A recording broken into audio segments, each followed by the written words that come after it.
धाराशिव जिल्हा प्रशासनानं आघाडी घेतलेली असून अवघ्या 8 दिवसांमध्ये 82% सर्वेक्षण हे पूर्ण झालंय।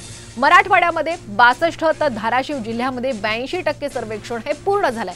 मराठवाड्यामध्ये 62% सर्वेक्षण हे पूर्ण झालेलं आहे। जिल्ह्यामध्ये या सर्वेक्षण कामाला गती आलेली असून लवकरच हे काम आता पूर्ण होईल अशी माहिती जिल्हाधिकाऱ्यांनी दिलेली आहे। दरम्यान याचा आढावा घेतलेला आहे आमचे धाराशिवचे प्रतिनिधी बालाजी सुरवसे यांनी।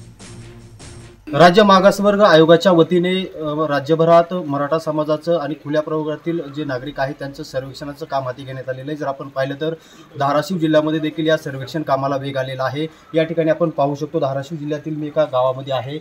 या ठिकाणी जे हे सर्वेक्षण काम आहे ते अगदी युद्धपातळीवर सुरू आहे। जर आपण मराठवाड्याची आकडेवारी पाहिली तर मराठवाड्यामध्ये या सर्वेक्षणाची आकडेवारी जी आहे ती 62% जाऊन ठेपलेली आहे। तर लातूरमध्ये 84% आणि धाराशिव जिल्ह्यामध्ये 82% या सर्वेक्षणाचं काम पूर्ण झालेलं आहे। आपण पाहतोय की धाराशिव जिल्ह्यामध्ये देखील मोठा या सर्वेक्षणाच्या कामाला वेग आलेला आहे। सुरुवातीच्या टप्प्यामध्ये काही टेक्निकल अडथळे यामध्ये निर्माण झालेले होते, मात्र ते टेक्निकल अडथळे पार करून त्यानंतर आयोगाच्या जे सदस्य आहेत त्यांनी देखील धाराशिव जिल्ह्यामध्ये थेट पाहणी केलेली होती आणि यामध्ये त्यांनी या सर्वेक्षणात जे अडचण येतात त्याचं सोल्युशन करण्याचं काम केलेलं होतं। आता सध्या टेक्निकल अडचण नाहीये। सुरुवातीला ज्यावेळेस 23 तारखेला ॲप घेण्यात आले होते त्यावेळेस टेक्निकल प्रॉब्लेम म्हणजे OTP न येणं, मोबाईलला ॲप सपोर्ट न करणं, या समस्या आता दूर झालेल्या आहेत आणि ॲप व्यवस्थितरित्या चालत आहे।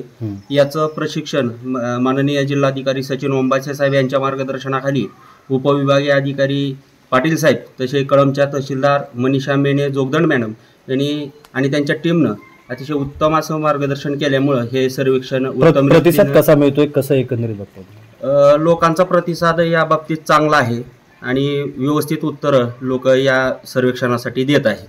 बालाजी सुरवसे, साम TV, धाराशिव।